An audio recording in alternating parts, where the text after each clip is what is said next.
Welcome to the Hidden Palace with Skyblaze.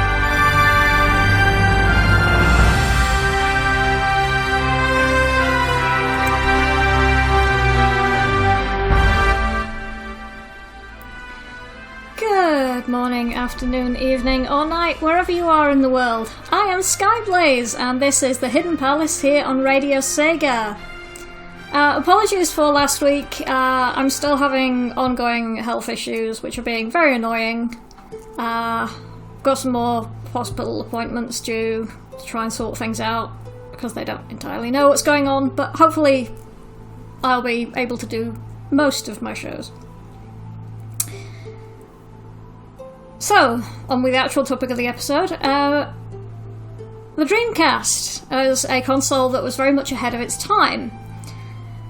And when you get technology that is ahead of its time, people tend to be a bit more experimental with it. And this meant, in the Dreamcast case, that you did get some very interesting games being released.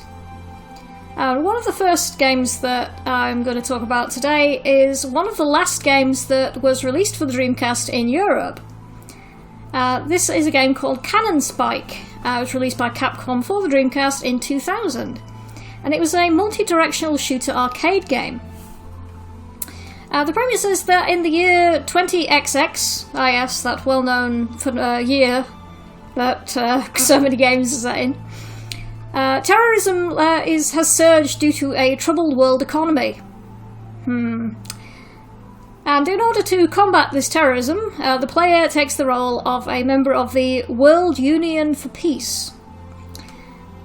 While this game does have some original characters, it also features quite a few characters from well-known Capcom games, including Cammy from Street Fighter, Mega Man from, Mega Man, and Arthur from Ghosts and Goblins.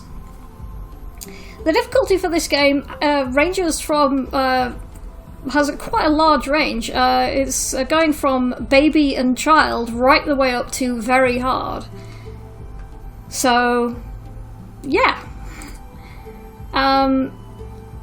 Let's have some music, and I will talk about this game a bit some more after we've had a bit of a musical break. Just to break things up again.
are back. And that was Mega Man The Wily Wars, Dr. Wily's Tower Stage 3.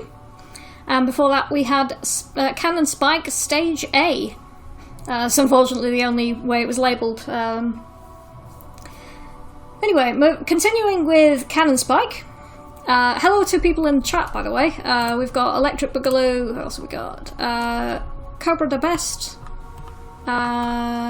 Doan is here. Brick Gaming 98 is here. I think Green Viper's kicking around somewhere. So hello to all those people and anybody else who's lurking about in the chat. Carrying on with Cannon Spike, you control your character with the analog stick, moving around an open area, combating enemies in stages which are referred to as missions. Each of these missions ends with a mini-boss followed by a mission boss.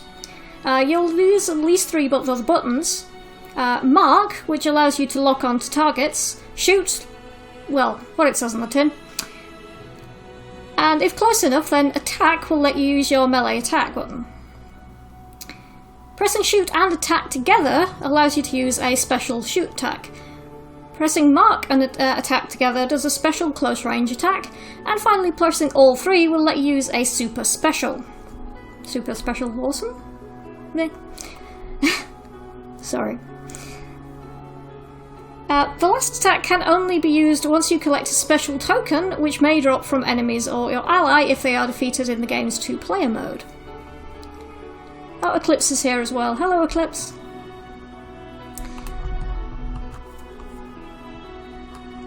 So yeah, it's actually a pretty interesting game. I might see if I can get hold of a copy of it. Because it was released in Europe, so might be able to get hold of it. Let's have some more music then. Eclipse says that they're listening, although they're a little bit busy so they can't talk a lot. Well, that's okay. You could still listen in and comment when you're able to, if you want to. Right, so since Cannon Spike has got Arthur from Ghosts and Goblins in it, I'm going to play the main thing from Ghosts and Goblins, the Amstrad CPC version, because for some reason I have a copy of that. And also because it's got Cammy from Street Fighter 2 in it, we're going to have the World Warrior theme from Street Fighter 2 as well. Electric Blue saying, good luck finding a copy. I might cheat, because I've got the Dreamcast version that basically warped copy protection. So I might just find a burnable ROM, because I am a terrible person. Anyway, let's have some more music. So yeah, Ghosts and Goblins, the Amstrad CPC version of the theme, and Street Fighter 2, the World Warrior. Enjoy those. Doan's asking if Arthur in Cannon Spike does the underwear thing. I don't know. It would be amusing if he does.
The best Sega music, live shows, and the chance to request your favorites.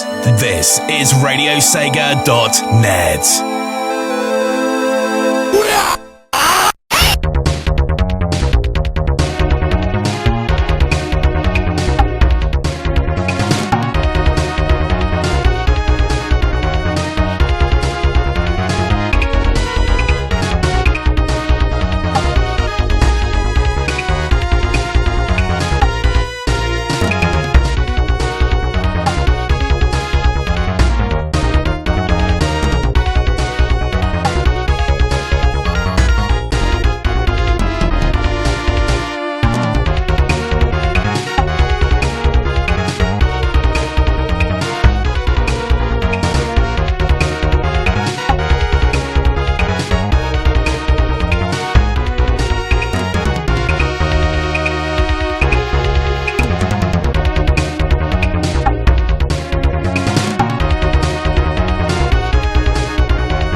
Back, and that was Street Fighter 2 The World Warrior, and before that it was Ghosts and Goblins, the Amstrad CPC version of the theme.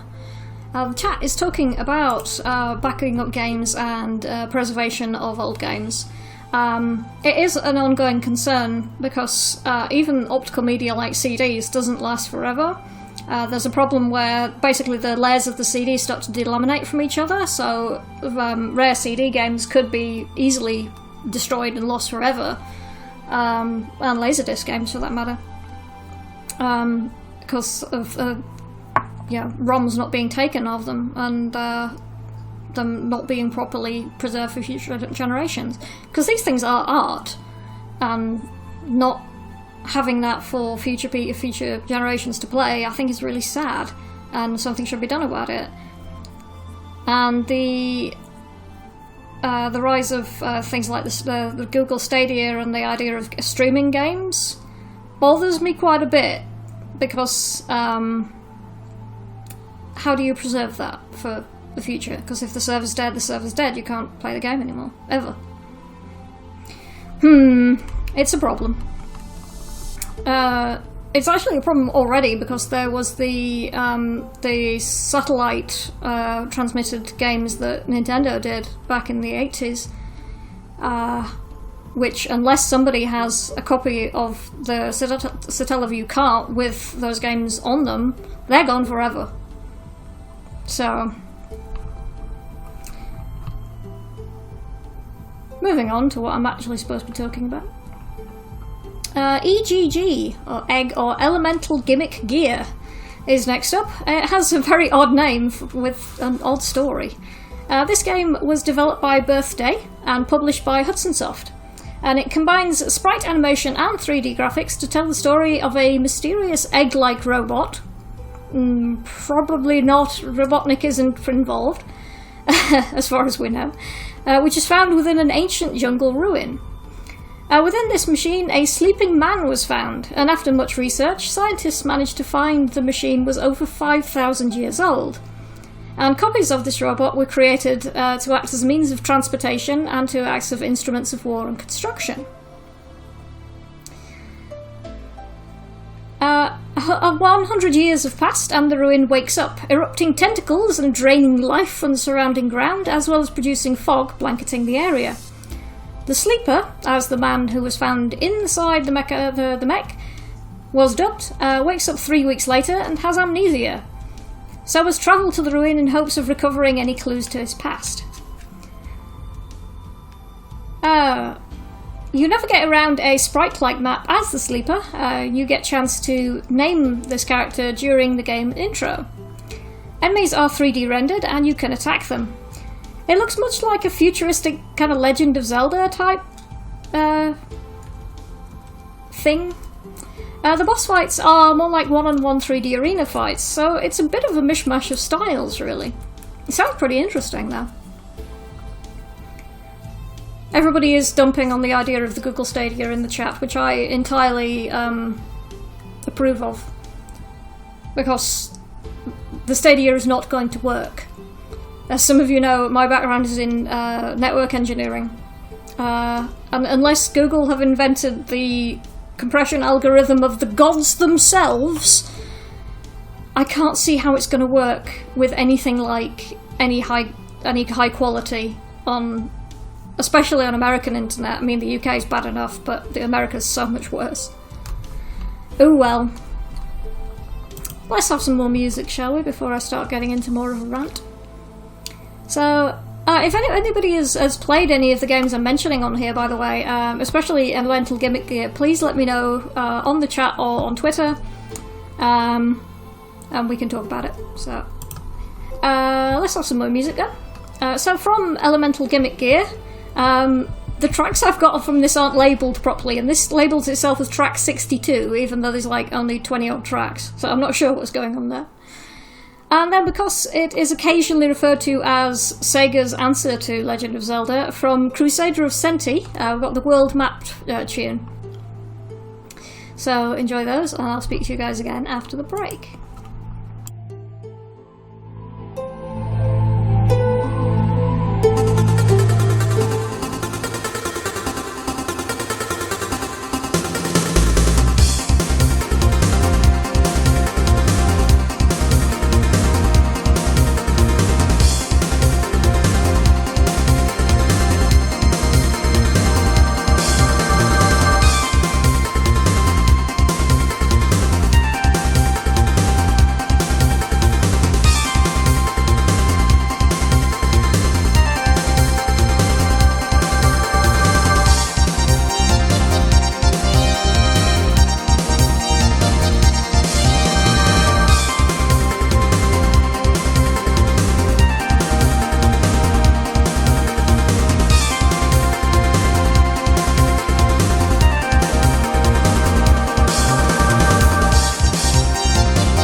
back. And that was Crusader of Sente, aka Soleil, world map theme. And before that, Elemental Gimmick Gear, track 62, whichever one that actually is, really. Right, next peculiar game. We've got a game called Roomania 203, not Romania, Roomania, number 203. This is a Japanese life sim game that was described more as an intervention simulator. Okay. This game has you playing God. Alright? Or at least a god who is working towards making the mediocre life of a student called Nej Tehei more meaningful. You achieve this by making him notice different objects in his room, by throwing, well, kind of a ping-pong ball at what you want him to pay attention to.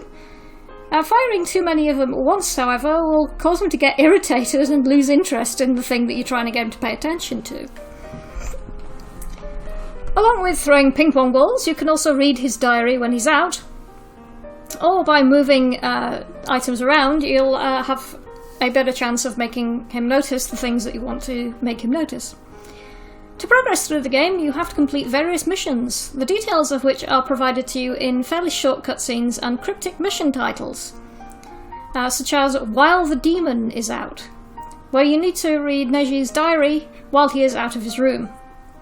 That's kind of implying that he's a demon, which is a bit unfair. The missions come with time frames, and you need to complete them in the given time. Failure to do so can result in a bad ending. As you might imagine, this game was only released in Japan, for both the Dreamcast in 2000 and then later on the PS2 in 2002. However, the game utilised the Dreamcast modem as well as the Jump Pack, which is an item I've not really covered before, but it's essentially the Dreamcast version of the N64's Rumble Pack. At some point I might go into detail on that in a later episode if I cover some more hardware.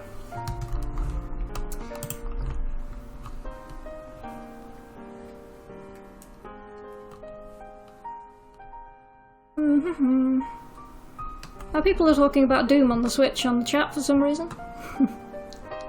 That's fair. Anyway, Electric Boogaloo requested a track from me, so from Outrigger we've got Heaven, and after that from the SEGA album we've got Roomania number 203, Song of Courage. So enjoy those, and I'll speak to you guys again after the break.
listening to Radio Sega, playing the best Sega music 24/7.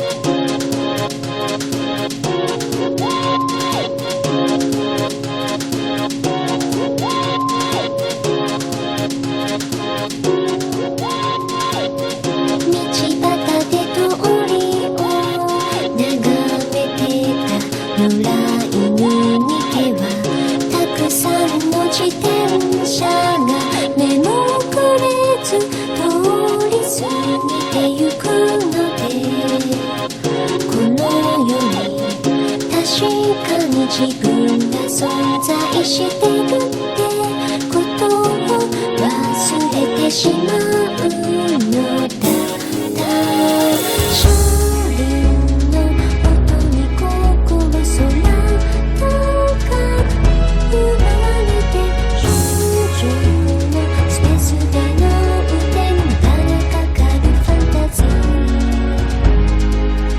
首を振って再び自転車避けながら歩き出す最近おいしいご飯食べてないな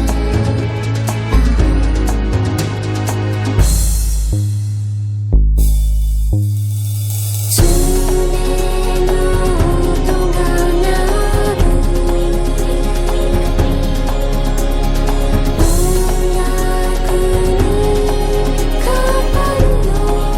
楽に変わるよ自分だけのリズムに乗って涙が出そうになったら空を見上げればいいし沐浴する人たちを眺めてた野良犬に毛はたくさんの人が自分で精一杯出ていっぱいなのでこの世に確かに自分が存在してるってことを忘れてしまうのだ揺らぐ水に心空高く誘われて少女の甘い息を胸に吸い込むファンタジー首を振って再びどこのと手をかけ合う傘たちと別れ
And we are back.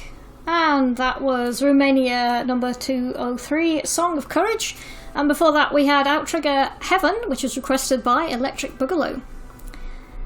So finally for today we have Super Magnetic Neo, which is a platformer similar in style to Crash Bandicoot in terms of camera placement and general gameplay.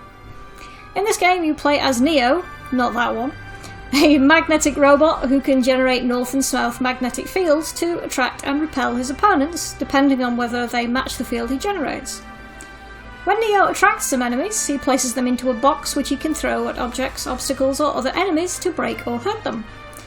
You'll also get to use your magnetic personality, I'm funny, in inventive ways such as flying between two connected points, flipping switches, bouncing off magnetic paths, and swinging from magnetically charged ropes. Alongside the normal game mode, you also find a challenge mode, which, from what I could discover, has you running through a level within a time limit. As noted before, the game plays pretty similarly to Crash Bandicoot, especially in the way that Neo handles damage, which is to say, he dies in one hit. The only exception to this is during boss fights, where you can obtain power-ups which allow you to take one additional hit before dying. You know, like the Voodoo Mask in Crash Bandicoot. It's a pretty nice looking game, this one.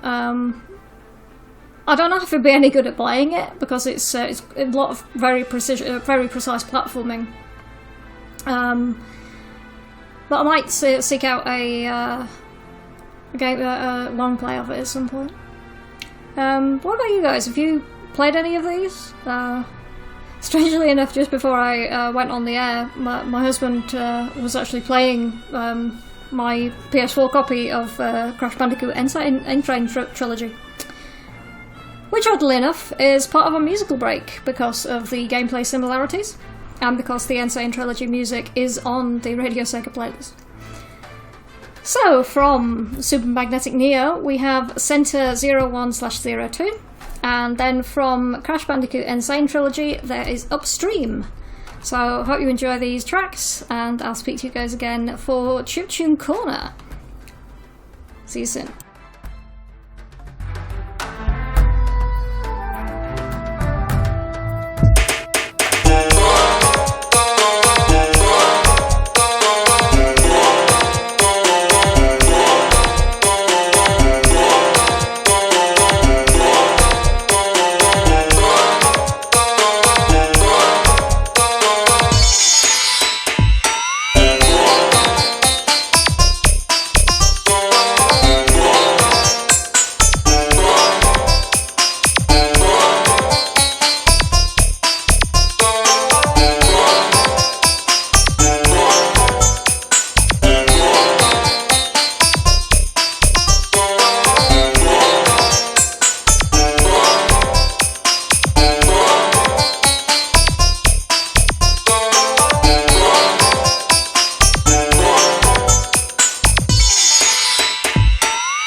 And we are back. And for Chiptune Corner this week, I Fight Dragons is a chiptune rock band hailing from Chicago. The band was formed in 2008 and have released 2 EPs and 2 full albums, with another album on the way thanks to support from Kickstarter. I will drop a link to their webpage in the chat. There we go.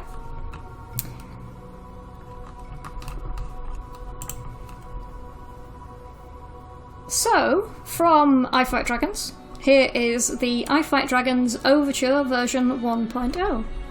Hope you enjoy that. Let me know what you think about this, and if you've got any chiptune artists or songs that you would like me to showcase on Chiptune Corner, please let me know.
We are back. And that's it from me for this week. Thank you to everybody who's listened in this week. If you have any suggestions for topics you want me to cover, please let me know. You can contact me on Discord, where I am Skyblaze42. You can reach me on Twitter, where I am @BlazingSkies, or you can reach me through the Radio Sega or Discord, Facebook or Twitter. Thanks to everybody for listening. I've been Skyblaze, this has been The Hidden Palace. One last track to go out on. This is Prototype Raptors, Chaos Nightmares, an OC remix of Open Your Heart from Sonic Adventure. Thanks everybody, Take care and good night.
Enjoyed the show? Check out the full Radio Sega live schedule at radiose.ga/shows. Radio Sega, playing the best Sega music 24/7.